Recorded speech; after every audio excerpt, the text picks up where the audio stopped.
Okay, let me talk about the evaluations, and I'll come back to the Octane and Vermeer report. A lot of evaluations today. First off, Ken, you evaluated Sandra.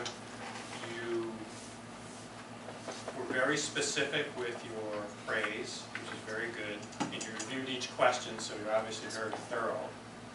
And I think you did a good job of highlighting the most positive aspects of the speech. Obviously, you spent too much time evaluating, and you probably could have reduced the explanation as to why you were going to tell us how you were going to evaluate. You eliminated or totally reduced that.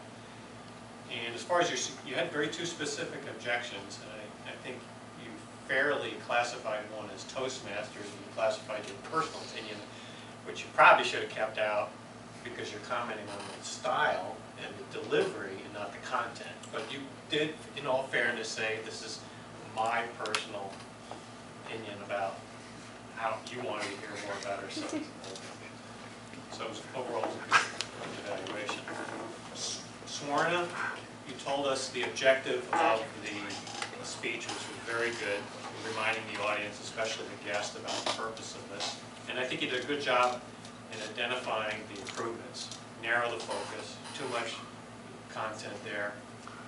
You talked about better transitions. It probably would have helped Jesse a little bit more explaining those transitions a little bit better.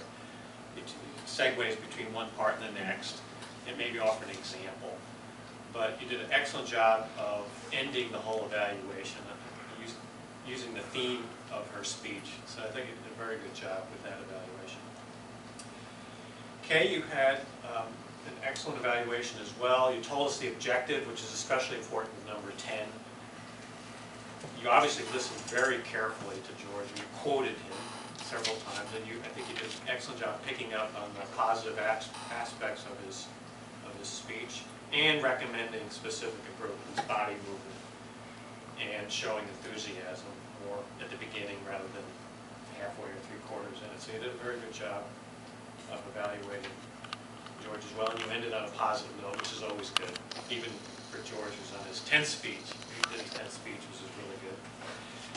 Lisa, you did an excellent job as well, commenting on some very specific points, narrow it down, a lot of material can make several speeches out of this content. And again, I especially thank you for telling us that the objective of this speech, which was an advanced speech. Overall, very good. You obviously very focused on it as well, on our topics. Overall, very good job. As far as